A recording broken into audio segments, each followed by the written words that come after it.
Un artículo de la Crónica del Quindío, fechado del 19 de junio del 2013, dice, préstele atención: la directora territorial del Ministerio del Trabajo, el secretario de Desarrollo Económico y de Competitividad del municipio de Armenia, el subdirector del Centro de Comercio y Turismo de Armenia y varios empresarios afirman: hay una falta de disposición laboral.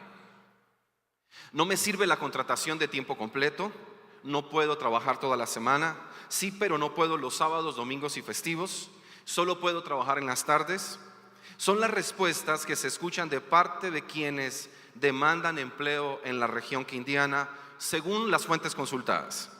Una región como la nuestra, con un desempleo que está cercano al 17%, tiene que importar trabajadores para diversas actividades. Muchos empresarios, dicen, que llegan a la región, vienen con su propia cuadrilla, como los toreros para todas las plazas, porque en Armenia o no consiguen o no hay disposición para el trabajo. ¿Qué nos pasó? ¿Nos está comiendo la pereza? ¿Nos gusta el dinero fácil y rápido? En realidad el tema es muy preocupante y debería ser objeto de un estudio social mucho más profundo. No olvidemos que la reconstrucción de la región tras el terremoto del 25 de enero de 1999 puso en situación de conmiseración a miles de personas que se establecieron en los denominados alojamientos temporales, a quienes se les suministraba a cero costo la vivienda, los servicios públicos, la comida y demás necesidades básicas. Pregunta el escritor: ¿nos hizo acaso daño el paternalismo de entonces? Una sociedad que tiene este tipo de paradigmas es una sociedad que puede ser condenada al fracaso. Concluyen. Y eso lo tenemos que detener con urgencia, porque del dinero fácil y rápido solo deja sinsabores, fracasos, conflictos, carcelazos y hasta la muerte. Hay que promover el trabajo honrado, digno, honesto y que enriquezca el espíritu y que nos llene de satisfacciones. Luego, el 25 de mayo de 2015 se vio este titular otra vez en la Crónica del Quindío: en el Quindío la gente no quiere trabajar. Y luego en Caracol Radio, el 3 de noviembre del año 2016, se afirmó: en Armenia sí hay trabajo, pero todos quieren ser gerentes. Y este año se volvió a repetir en la Crónica del Quindío otra vez acerca de que en el Quindío las personas no quieren trabajar. Y pensando un poquito en esas situaciones que obviamente tienen sus salvedades, tienen sus excepciones, pensé si acaso en nuestra ciudad y en nuestro departamento no nos rigen los 10 mandamientos de la Biblia, sino que rigen los 10 mandamientos del perezoso. Yo no sé si usted los conoce, pero existen los mandamientos del perezoso y vamos a rápidamente mencionarlos. Primero dice: se nace cansado y se vive para descansar. Ama tu cama como a ti mismo. Y usted se va identificando, ¿no? Si ves a alguien descansando, ayúdalo. Descansa de día para que puedas dormir de noche. Se volvieron dichos populares también. El trabajo es sagrado, no lo toques. No hagas hoy lo que puedas hacer mañana. Trabaja lo menos que puedas. Lo que tengas que hacer, que lo haga otro. Calma. Nunca nadie se murió por descansar. Cuando sientas deseos de trabajar, siéntate y espera que se te pase. Y el último dice: si el trabajo es salud, que trabajen los enfermos. Ahora, esto no solo es un flagelo a nivel laboral. Parece ser que esto también tiene que ver con el estado espiritual de nuestra ciudad. Y para esto recordé de algunas conversaciones que he tenido años atrás y tiempos atrás con pastores que son enviados por diferentes misiones o denominaciones a la ciudad. Algunos a abrir unas nuevas congregaciones, otros que son trasladados por la misión o denominación a esta ciudad. Y hablando con muchos de los que han llegado a esta ciudad, ellos han afirmado lo siguiente: al estar muchos de ellos en diferentes ciudades y aún en diferentes países, muchos de los pastores foráneos que llegan a Armenia y al Quindío dicen: los cristianos en el Quindío, en Armenia, son muy perezosos y muy acomodados. Eso lo dicen ellos, no lo voy a decir yo, que lo digan los que vienen de afuera. Y es una afirmación que ellos hacen. En reuniones pastorales se escucha mucho decir: estamos asombrados de que los cristianos aquí en Armenia son muy perezosos, son muy acomodados, y no porque no trabajen. Dice: porque vemos que en Armenia la mayoría de cristianos son solo del domingo, son cristianos del domingo, y eso que acaso, que hay algunos del domingo. Otra de las razones por las cuales ellos afirman eso es que asombra mucho, es que no se reúnen entre semana, y dicen ellos, y realmente la mayoría es por física pereza que no van entre semana a un templo. Es más, en nuestra ciudad hay muchas comunidades que entre semana no hacen reunión por una razón: porque la gente no va. Esta semana, el viernes pasado, pasé con mi esposa por una congregación, era tarde de la noche, era bien tarde, y vi al pastor parado en la puerta, solo. Era viernes, creo que eran las 10:30 de la noche.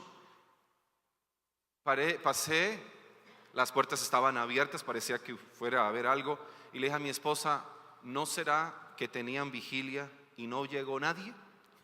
Fue más mi impresión, ¿no? Un pastor en las puertas del templo, 10:30 de la noche, muy bien vestido, con las manos atrás, como en una actitud de espera.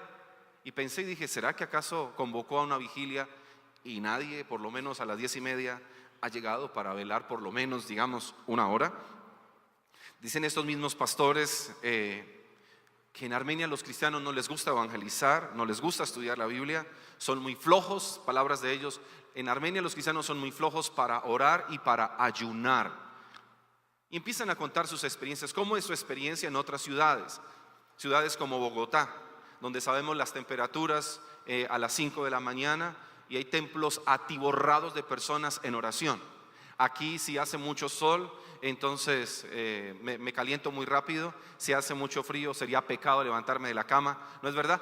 Y de alguna manera siempre tenemos una serie de discípulos, porque nuestra cultura en Armenia es una cultura demasiado acomodada. Y dicen ellos, algo que vemos en los cristianos de Armenia es que todo el tiempo están pidiendo que oren por ellos, porque ellos no lo hacen. Y alguien jocosamente dijo: hasta en la ofrenda le piden al de enseguida que ofrende por ellos. Y yo no sé si a usted le ha tocado alguna vez a alguien que se ofrende por mí. La pregunta aquí sería: ¿perezosos o diligentes? Pregúntele eso al que está a su lado, por favor. ¿Perezosos o diligentes?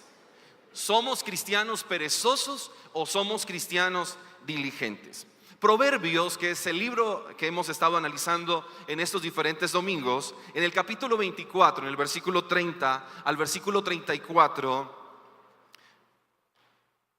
escriben los sabios al respecto: pasé por el campo del perezoso, por la viña del falto de juicio. Había espinas por todas partes, la hierba cubría el terreno y el lindero de piedras estaba en ruinas. Guardé en mi corazón lo observado y de lo visto saqué una lección: un corto sueño, una breve siesta, un pequeño descanso, cruzado de brazos, y te asaltará la pobreza como un bandido y la escasez como un hombre armado.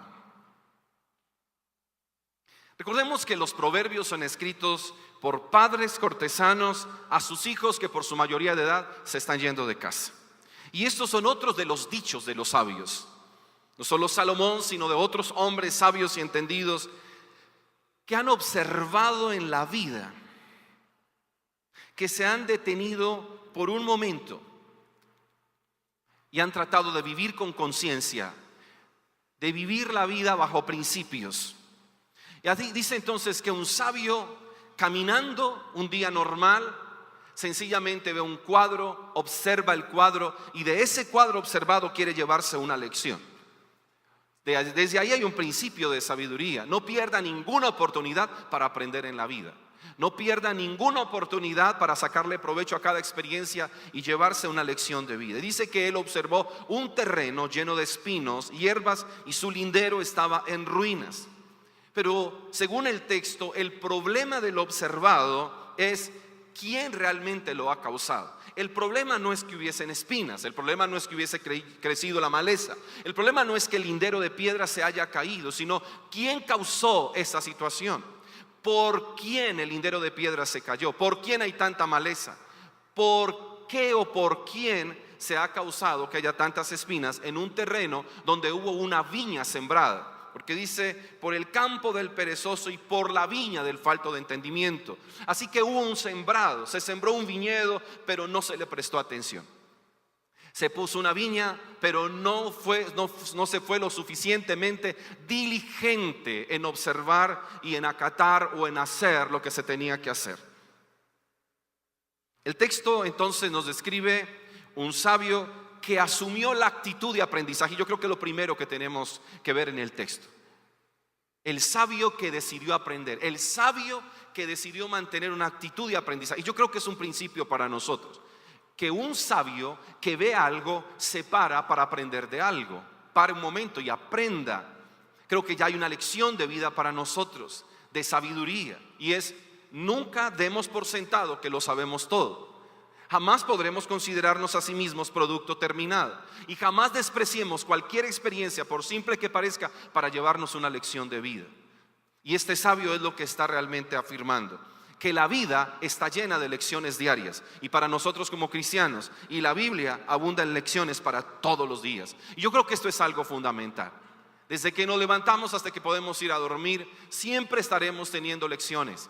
Pero cuando también permanentemente usted y yo vamos a la palabra, cuando usted y yo nos acercamos con frecuencia a la escritura, todos los días tendremos en ella una lección. Todos los días de una u otra forma ella nos va a consolar, nos va a exhortar, nos va a dirigir, nos va a redireccionar en la vida, nos va a edificar. Así que estos padres que son sabios, cuya observación les dejó una lección de vida, para ellos es lo que ahora ellos quieren: entregársela a sus hijos. Ellos quieren dársela a sus hijos. ¿Y qué observaron? Otra vez, ¿qué observaron? Una viña descuidada, llena de espinas y maleza, y sus linderos en ruina. Esa es la observación. ¿Y qué representa esa viña? Que representa una viña descuidada con maleza y espinas y sus linderos en ruinas. Representa la vida familiar, representa la vida relacional, la vida financiera y la vida espiritual. Ese cuadro que ve el sabio respecto al perezoso y al falto de juicio es una descripción de su vida en familia, sus negocios, sus relaciones con sus amigos y también cómo está su condición espiritual. Por eso, los campos cubiertos de espinas y maleza y las vallas rotas muestran el estado deplorable del alma del perezoso. Creo que es una manera de, al observar, decir cómo está su ser interior. Al observar su entorno, al observar el lugar donde vive, dice cómo tiene su alma. Deplorable. No está en las condiciones que debería estar. ¿Por qué sucedió esto? ¿Por qué le pasó lo que le pasó? El texto dice: por perezoso y por falto de juicio. Y el término que se usa aquí para el perezoso es: esto le sucedió al descuidado. En la definición de perezoso, el descuidado, el que por demasiada afición a dormir se levanta tarde de la cama con lentitud y mal humor. Más o menos la descripción del personaje que estos padres sabios están tomando para decirle a su muchacho: hijo, mira lo que le pasa al descuidado. Mira lo que le pasa a alguien que por tener demasiada afición a dormir se levanta tarde de la cama con lentitud y aún con mal humor. Y no solamente eso le pasa al perezoso, sino hablando del mismo personaje, dice, y este perezoso se caracteriza por algo, porque tiene falta de juicio. Y falta de juicio es, en el texto, en el término que se usa allí, es que carece de sentido común, ojo, y que siempre tendrá excusas y pretextos.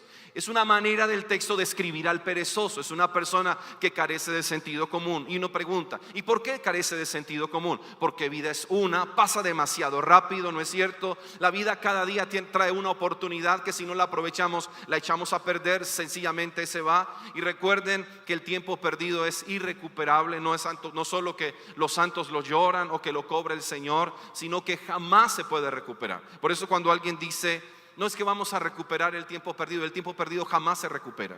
¿Por qué? Porque cuando usted en el presente quiere vivir en el presente lo que debió vivir en el pasado, escuche bien, cuando usted en el presente quiere vivir lo que vivió en el pasado, entonces usted ya no vive el presente como debería vivirlo, sino como debió vivir el ayer. Por lo tanto, cuando usted llegue a su futuro, va a vivir, ¿qué pasó? Usted no vivió lo que debió vivir en ese pasado que en un momento fue su presente. Yo no sé si me estoy haciendo entender. Pero el asunto es que no podemos recuperar tiempo perdido. Así que cuando hablamos de tiempo, no es mirar hacia atrás, sino mirar hacia adelante. El tiempo que nos resta, el tiempo que nos queda, decir, tengo que aprovecharlo. No puedo hacer absolutamente nada con el tiempo que se ha quedado atrás. Faltos de juicio es carecer de sentido común, llenarnos de excusas y pretextos. Siempre habrá una excusa, siempre habrá un pretexto. Que lo peor, en el peor de los casos, son excusas y pretextos que nosotros mismos nos creemos. Porque generalmente usted se sabe excusar también que usted se las cree. Usted se sabe dar tan buenos pretextos que usted queda convencido que lo que le dijo al otro le convenció. Y puede ser que el otro quede convencido. El problema es que usted también quedó convencido. Y terminamos siendo faltos de juicio, que carecemos de sentido. Y papá le está diciendo a este muchacho, hijo, mira lo que pasa cuando se carece de sentido común. Mira cuando te llenas de excusas y pretextos, cuando siempre hay una justificación para no hacer lo que tenemos que hacer. Y todo esto de alguna manera fue como el resultado de una, diría yo, de una pequeña operación matemática, es decir, como una sumatoria que el sabio quiere colocar allí. Cuando él dice, este perezoso y falto de juicio, ¿qué hizo? Empezó por un sueño corto, luego más una siesta, más un pequeño descanso, más un cruce de brazos. El resultado, pobreza y escasez. Papá está diciéndole a este muchacho, hijo, ten mucho cuidado, que nosotros los seres humanos de alguna manera podemos ir justificando un sueñito, un motocito, ¿cierto? Más una siesta, más un pequeño descanso, y la vida se vuelve eso. Pasamos gran parte de la vida dormidos. Cuando los expertos dicen que hay un horario en el que se debe dormir y unas horas que son suficientes para nuestro cerebro. Sin embargo, pareciera que 11, 12, 15 y 16 horas no son suficientes. Mira el que está a su lado, dígale, y eso se llama pereza y falta de sentido común.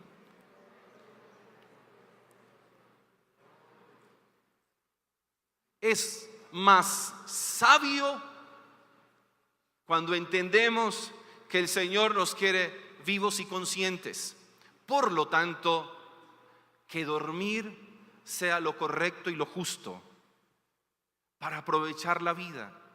Es decir, justificamos un sueñito, la siesta extensa, otro pequeño descanso, y de alguna manera vamos sencillamente volviéndonos perezosos, y eso nos hace improductivos. Por eso la pregunta de hoy como título es, ¿perezosos o diligentes? Y es que Proverbios tiene mucho que decir respecto al sueño y respecto a la pereza. Y podríamos mirar Proverbios capítulo 12, versículo 11, que dice, el que labra su tierra tendrá abundante comida, pero el que sueña despierto es un imprudente. El que labra su tierra tendrá abundante comida, pero el que sueña despierto es un imprudente. Hay otra versión que usando ese texto dice, el que sigue a los vagabundos es falto de entendimiento o al perezoso. Los mismos padres diciéndole a los hijos: hijos, tienen que aprender a ser productivos y efectivos en lo que hacen. Que la vida no se trata de vivir soñando despierto. Note la idea del proverbio. Hey, si has de soñar, sueña dormido. Y cuando te despiertes, ¿qué? Entra en acción. Y cuando te despiertes, entra en acción. Si hemos de soñar, soñemos mientras descansamos. Pero cuando abrimos nuestros ojos es tiempo de entrar y laborar. Es tiempo de entrar y accionar. Luego Proverbios en el capítulo 13, versículo 4 dice: el perezoso ambiciona y nada consigue. El diligente ve cumplidos todos sus deseos. Noten el contraste allí. El perezoso vive ambicionando, vive solo de deseos, vive de sueños, de qué bueno, qué rico sería, cuánto anhelaría. Pero dice, pero el diligente ve cumplidos sus deseos. ¿Por qué? Precisamente porque fue diligente, porque actuó, porque hizo. Y el capítulo 20, versículo 13 dice: no te des al sueño o te quedarás pobre. Mantente despierto y tendrás pan de sobra.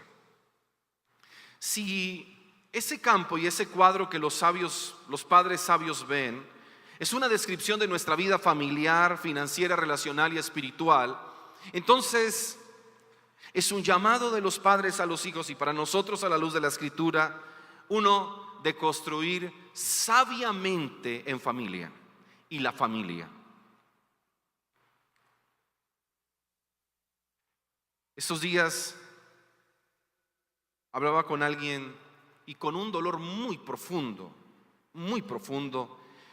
y entre su llanto muy profundo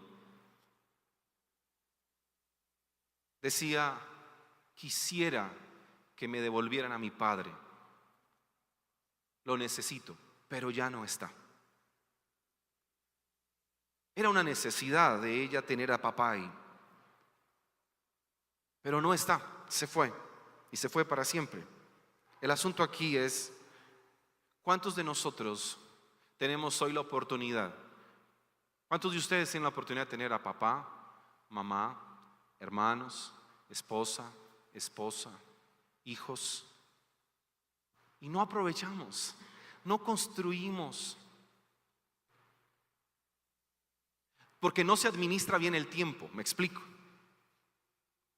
Porque cuando debería ser el tiempo de familia, como no administramos bien el tiempo, entonces el día de estar en familia es el día que usted tiene que dedicarlo a terminar un trabajo de la universidad. O el día que debería dedicárselo a la familia, ese día usted tiene que terminar un trabajo de la empresa porque no lo terminó en el momento previsto. Y cuando debería ser el tiempo de estar en familia, no se construye familia porque usted siempre tiene un retraso en su agenda.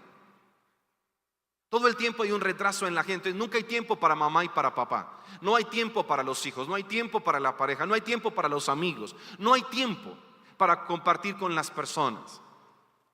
Y se nos va la vida diciendo: no, en otro tiempo, otro fin de semana, no, otra noche hablamos, otra noche nos vemos y nos tomamos el café. Y se nos va toda la vida aplazando momentos para compartir en familia, tiempos en los cuales podríamos compartir con nuestros amigos, y obviamos el valor de nuestras relaciones. Y eso sucede cuando no agendamos nuestra vida, cuando no tenemos días dispuestos para compartir con las personas. Y de alguna manera los libros de la universidad, los trabajos de la universidad, los trabajos laborales se vuelven tan absorbentes y tan dominantes que no hay tiempo para usted sabiamente construir familia. Y cuando menos se piense, vendrá la pobreza y la miseria a esa vida familiar. Que cuando se quiere disfrutar, los padres ya no están.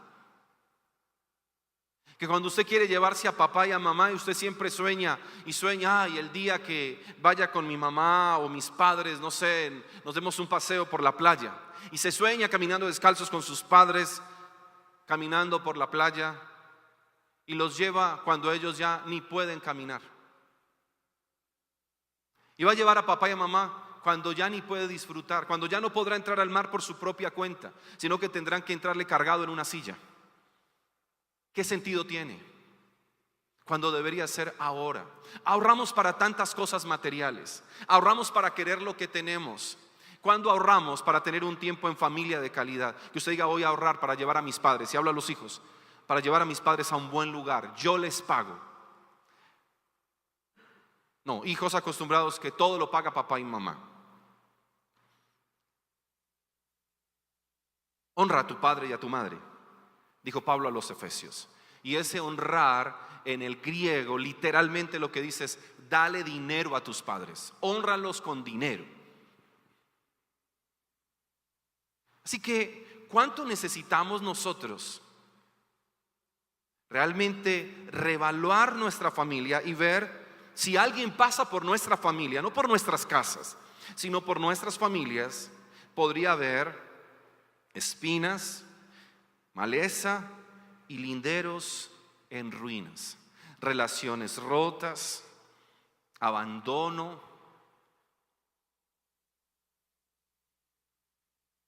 un silencio total, no hay comunicación, y cada uno podría tener una justificación. Sin embargo, a nuestras familias se les debe prestar la atención debida. Construya sabiamente su familia. Agendar en familia espacios donde sentémonos y tomémonos un café y charlemos. ¿Cuántas veces usted es feliz yendo a cine con sus amigos, pero nunca tiene la delicadeza de invitar a su papá y a su mamá a cine? Papá, hay una película que yo sé que te va a gustar, ¿no la vemos? Así sea que el viejo vaya y se duerma toda la película, no importa, pero usted lo llevó y estuvo ahí. ¿Cuántas veces usted ahorra para llevar a sus amigos a un buen restaurante? ¿Cuántas veces ahorra para llevar a papá y a mamá a un buen restaurante? Usted ahorra para lo suyo. Los viejos que mantengan la comida calientica todos los días en casa y la nevera llena. ¿No es verdad? Y así lo hacen muchos esposos con sus esposas igual. ¿Cuánto necesitamos nosotros sabiamente dejar tanta pereza para compartir con nuestras familias? Pero es que mi mamá, es que mi papá. Paciencia, ellos algún día no van a estar y usted anhelará que estén ahí, caprichosos, tercos, obstinados, cascarrabias. Cuando no estén, usted quisiera ese viejo cascarrabias ahí, aunque sea un cascarrabias. ¿Por qué no hacerlo ahora? ¿Por pereza? ¿Por falta de sentido común? Porque a usted se le olvidó que es papá, que es su mamá, que es su esposa, que es su esposo, que son sus hijos. Porque lo está obviando. No se trata de que solamente tengamos unas excelentes relaciones afuera, si esto adentro está vuelto añicos. No hay coherencia. De la misma manera, si usted está en su temporada académica, colegio o universidad, entonces estudie diligentemente. Y la diligencia es que después de un trabajo puesto en la universidad, no empiece con un sueñito corto, luego una siesta, luego un pequeño descanso, se acuesta a la 1, 2 de la mañana en internet, Facebook, chateando, hablando por WhatsApp, pero tiene que madrugar a hacer un trabajo, pone por fe la alarma a las 6 de la mañana, pero usted se engaña, usted sabe que cuando eso pite usted le dará un golpe y seguirá durmiendo, se levantará a las 11, corre, se afana, Dios mío, dame más tiempo. Yo creo que el cielo le grita irresponsable, ¿no es verdad? A veces, Señor, dame más tiempo. ¿Más tiempo? ¿Por qué no ir temprano a descansar para levantarse más temprano y aprender que hay prioridades en la vida? Pero no, es un desorden de vida, es una falta de sentido común. Y creo que se puede. Hablaba con una persona que hizo 2 carreras al mismo tiempo. Las terminó. 2 carreras, al mismo tiempo hizo 2 carreras. Entendió que estaba en una etapa de su vida que era la etapa académica. Así que no se dedicó a nada más sino a lo académico. Y diligentemente sacó adelante sus 2 carreras al mismo tiempo. Se graduó de una y a los 6 meses se graduó de la otra. Y pienso que lo que había era diligencia, no solamente una profunda capacidad intelectual, una capacidad de aprendizaje, no, también había diligencia. Así que creo que es un llamado para nosotros hoy, para los chicos de hoy, quienes están en su etapa académica. Sean diligentes, prepárense con tiempo. De alguna manera sepan levantar los linderos, lo que les va a proteger su diligencia, para que de tal forma su rendimiento académico sea el mejor y no se excuse en la universidad para no pasar tiempo en casa, con familia. Que no sea la universidad el pretexto justo para usted no pasar tiempo con Dios. Porque para muchos la oración y la palabra no está en sus agendas porque la universidad no se los permite. Mentira, mentira. Es una mentira que usted se creyó. Pero sí hay tiempo, se hace tiempo cuando se hace todo con diligencia. Lo mismo que en su trabajo, trabajar con diligencia en su propio negocio o cuando es empleado, diligencia. Solamente que de alguna manera nuestra cultura, un tanto de pereza, un tanto de vivirlo aplazando todo, es hoy no, mañana, no, estoy muy cansado, tengo derecho a descansar, tengo derecho a pasear y vamos a descansar el peor fin de semana, es decir, cuando tenemos más trabajo por hacer. Y vivimos aplazando lo que no deberíamos aplazar. Y le vivimos dando de alguna manera más defensa a vivir con un sueñito corto, una siesta, un pequeño descanso. Y de alguna manera lo que estamos haciendo es camuflando nuestra indiferencia frente a la diligencia. Si Dios le dio una empresa, un negocio, trabaje. Si Dios le entregó una asignación, trabaje en ella, apasionese por ella, muévase. Pero muchas veces queremos tener tantas cosas o lograr tantas cosas haciendo algo muy poco, una suma muy simple. Sueño corto, más una siesta, más un pequeño descanso. Note que no dice ahí un largo sueño, una profunda siesta y un grande descanso. Note que los coloca en términos pequeños. Los grandes éxitos vienen de pequeños esfuerzos. Los grandes fracasos también vienen de pequeños pasos que se fueron dando. No todo ocurre de la noche a la mañana. No todo realmente fracasa y se cae de la noche a la mañana. Fue un poco a poco, sumatorias de momentos muy pequeños hasta que por su propio peso las cosas se cayeron. De la misma manera, cuando algo produce y se hace exitoso, no fue de la noche a la mañana, hubo esfuerzo y hubo sacrificio. Ahora, el texto que leemos es como una confesión de fe que también representa la espiritualidad. Aquellos que no cuidan su viña, que representa su vida espiritual, que crecen, y cuando hablamos de esa viña descuidada es la representación de cómo estamos espiritualmente. Sin fruto, sin cosechas por recoger, precisamente porque la pereza y la falta de sentido común hace que nuestra vida espiritual como una viña esté abandonada y descuidada. Si la Biblia nos llama a usted y a mí a florecer, a reverdecer en términos espirituales y a dar fruto, y que ese fruto permanezca y que ese fruto dé más fruto, entonces se requiere ser una viña cuidada con diligencia. ¿Y cómo se cuida espiritualmente hablando nuestra vida como una viña? ¿Con qué se riega? ¿Qué semilla se siembra si no es la semilla de la palabra? ¿Y con qué se riega si no es con la oración? La palabra se siembra en nosotros, se riega con la oración, escuche bien. Pero si usted no vive sembrando semillas de palabra en su vida y no riega con oración, entonces en algún momento su viña también estará profundamente descuidada.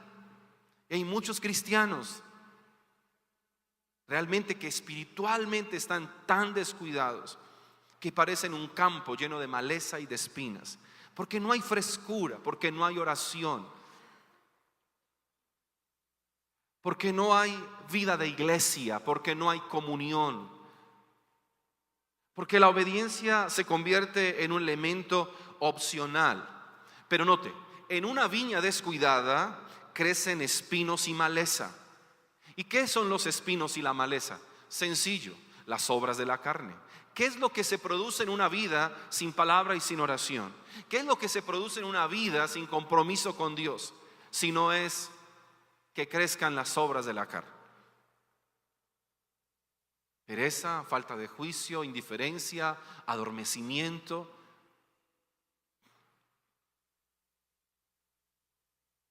Y no solamente el hecho de ver crecer entre nosotros lo que no debería crecer, sino que dice que sencillamente se cae su lindero, que de alguna manera significaría se queda sin defensa espiritual. Se queda sin defensa espiritual. No hay manera de estar protegido.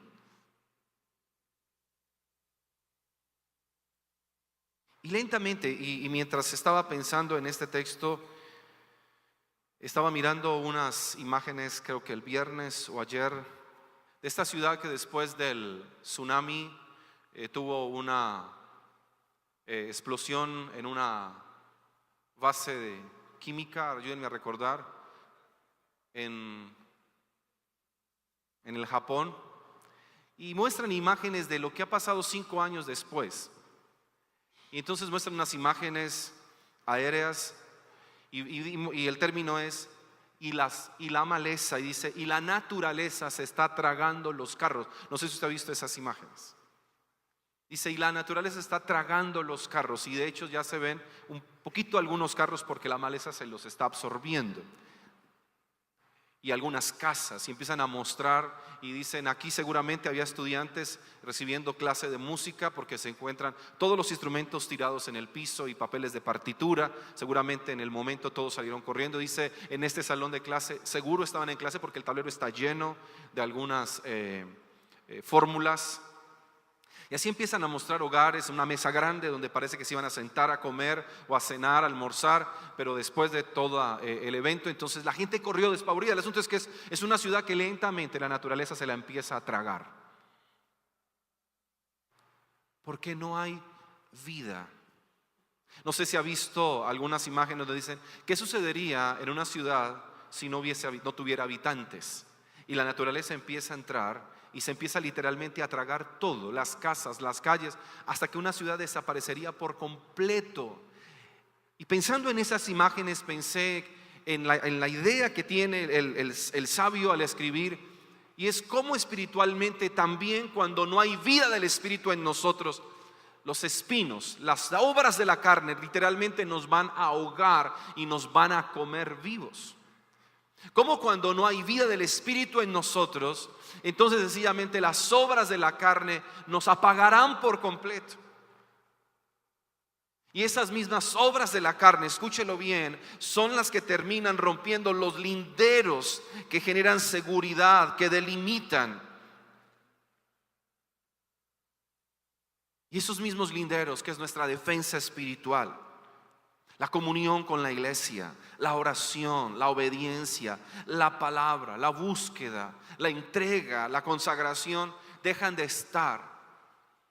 El orar los unos por los otros deja de existir y cada vez nos vamos quedando sin mecanismos de defensa. No tenemos alrededor nuestro ningún tipo de anillo de seguridad que nos proteja. Y espiritualmente nos acabamos y nos desgastamos. Y dice el texto, y un día el perezoso despertará de su sueño para darse cuenta el grado de extrema pobreza que llegó a su vida a causa de su inactividad, de su negligencia y de su descuido. Recuerden que la pobreza espiritual, la ruina espiritual, la pobreza, la ruina en las relaciones familiares e interpersonales, no es un asunto que llega de golpe, sino que va siendo paulatino. Nosotros de alguna manera lentamente lo vamos construyendo cuando dejamos que las obras de la carne tomen cada día más control de nuestra propia vida. Cuando nosotros sencillamente nos vamos dando a la pereza, a la apatía y a la indiferencia y dejamos de producir Cuando no entendemos muchas veces el principio del Dios proveerá. Y como creemos que Dios proveerá, entonces hacemos eso, nos cruzamos de brazos, como dice el texto. Cruzados de brazos, dados al sueño, improductivos. No buscamos la manera de cómo producir y cómo bendecir a otras personas. Y Proverbios muestra la tendencia al pecado. Y en este texto de alguna manera se está exponiendo el pecado de la pereza. Ayúdeme esta mañana. Mira al que está a su lado, dígale, recuerda que la pereza es un pecado. La pereza es un pecado. La falta de sentido común es un pecado.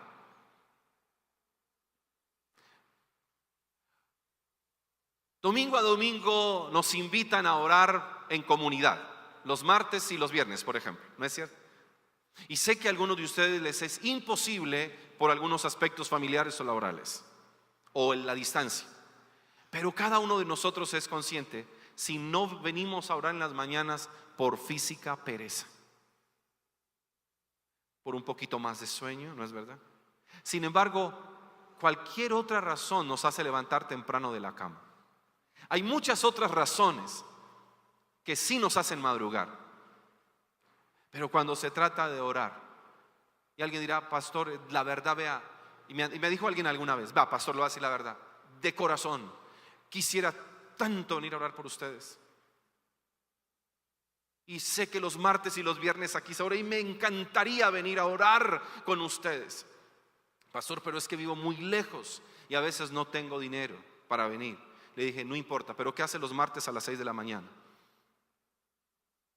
Dormir. Le dije, entonces eso es pereza. Porque si a usted le nace del corazón, usted a las 6 de la mañana está en su casa orando. No puedo ir, pero aquí puedo orar. No puedo llegar hasta allá donde se congregaron, pero aquí en mi casa, aquí me arrodillo y puedo orar. Desde aquí puedo hacerlo. Me uno porque sé que en la comunidad a la que pertenezco, martes y viernes nos unimos en oración corporativa, en oración comunitaria y oramos y juntos intercedemos. Lo mismo sucede un miércoles en la noche. Tenemos 7 noches en la semana. Y de alguna manera se nos pide una noche, a muchos de ustedes solo una noche, 1 hora, máximo 1 hora y media, que podamos venir juntos y seamos edificados en la palabra y juntos adoremos. Pero también tenemos excusas y pretextos. A quienes estuvieron en todo el estudio bíblico y adquirieron el hábito de congregarse un miércoles en la noche, no lo pierdan. No lo pierdan, es un buen tiempo de estar aquí los miércoles. Y si no tiene ese hábito, sepa, los miércoles hay una noche en la cual me puedo reunir y adorar en comunidad. Y dejar siempre tanta excusa, porque tenemos tanta excusa. Y igual nos excusamos con el uno, con el otro, con su líder, con el pastor. Y uno no hace más sino que creer que lo que dice es cierto y respetar. No puedo dar más nada. Pero sabemos que Dios sabe la realidad de nuestro corazón. Él sabe realmente qué estamos intentando justificar. Y si es una justificación de la pereza, entonces es pecado, es perversa. Y si la palabra de alguna manera también nos muestra la tendencia al pecado, la tendencia a que otros hagan por mí lo que yo debo hacer por mí mismo, entonces otra vez tenemos que afirmarlo como lo hemos hecho estos domingos. Necesitamos la intervención de Dios en nuestra tendencia al pecado. Necesitamos la intervención de Dios en nuestra tendencia a la pereza. Y para esa intervención necesitamos la mejor forma en la que Dios intervino en nuestras vidas, que fue en la obra y persona de nuestro Señor Jesucristo. Necesitamos otra vez mirar a Cristo. Como perezoso, ¿miro a Cristo? Sí. Proverbios de alguna manera nos dice a nosotros, los padres le dicen a los hijos, perezoso, mira a quién. ¿Recuerda? Mira la hormiga. Ellos no tenían a Cristo. Por eso ese papá le dice sabiamente a su hijo, hijo, mira la hormiga, perezoso, mira la hormiga, mira sus caminos y sé sabio. No tiene capitán, no tiene quien le dirija, pero siempre está laborando diligentemente y en el verano guardando para el invierno. Diligentemente en el tiempo de las vacas gordas se está preparando para el tiempo de las vacas flacas. Pero a nosotros hoy no solamente se nos diría, mira a la hormiga, un animal tan pequeño que tiene tanto que enseñarnos a nosotros. De alguna manera nosotros como seres humanos decimos, no, es que yo necesito a alguien que esté ahí conmigo, que me acompañe, que me diga lo que tengo que hacer, que me diga lo que no tengo que hacer, que venga y ore por mí. ¿Me hago entender? De alguna manera, y por eso el texto dice, pero mira la hormiga. La hormiga no tiene consejeros, la hormiga no tiene mentores, la hormiga no tiene pastores, la hormiga no tiene ni reina que la gobierne, pero diligentemente guardan. No con esto estoy queriendo decir que no necesitamos de la ayuda de nadie. Lo que quiero decir es usted necesita hacerse responsable de su propia vida y de su propio crecimiento espiritual. Para no justificarnos luego en otra persona. Es que mi esposa no me ayuda, es que mi esposo no me colabora. No, es que cada uno tiene una responsabilidad delante de Dios. Pero hoy no solamente el texto nos dice miremos la hormiga, sino miremos a Cristo. Y miremos a Cristo como adolescente. Y Cristo como adolescente lo que hizo fue estudiar fielmente la Torá y él mismo decirlo: y en los negocios de mi padre me es necesario estar. Y era un adolescente. Y dijo: en los negocios de mi papá me es necesario estar. Fue un adolescente muy responsable. Y frente a semejantes respuestas, lo que hacía su mami era atesorar todo esto en su corazón. Porque la sabiduría de ese pequeño de alguna manera le hacía guardar silencio, pero había diligencia en el Jesús adolescente. Pero también por la historia misma y el contexto de los evangelios, se sabe que en su juventud Jesús se dedicó al trabajo familiar. Y en esas mismas etapas se dedicaban a estudiar la Torá. Y recuerden que habían 3 casas de estudio a las que ellos asistían, dependiendo las edades. Y Jesús, como buen judío, seguro asistió, y como hombre judío asistió a las tres casas: a la casa del estudio, a la casa del aprendizaje, a la casa de la enseñanza. Y se forjó a la luz de la Torá. La conocía, la aprendió. Pero en su edad adulta, cuando se hizo adulto, según el contexto en el cual él vivió, cuando llegó a su edad adulta, cuando se hizo un hombre maduro, que se podía ir de casa, se fue a responder por los negocios del Padre Eterno. Y lo que hizo fue hacer ministerio, entregar su vida, darnos la salvación. Y en ese contexto está muriendo, y su vida termina con una frase que creo que tiene que de alguna manera movernos a nosotros, cuando él dice: todo está cumplido. Así termina Jesús su corta vida: todo está cumplido. Se fue de 33 años. Y nosotros hoy, si alguien muere a los 33 años, diríamos: lleno de vida y tanto que tenía por vivir, tanto que le quedó por hacer. Pero Jesús, solo con 33 años, lo que dice es: todo está cumplido. En palabras más familiares para nosotros es: consumado es, que se traduce como todo está cumplido. Es decir, Cristo vivió una vida lo suficientemente corta como para cumplirlo todo. Y creo que es un desafío para nosotros que Cristo haya vivido una vida lo suficientemente corta como para cumplirlo todo. Vivió un día a la vez. Entendió que no podemos estar postergando el después, y entendió que la mejor frase es ahora. No dejes para mañana lo que puedes hacer hoy.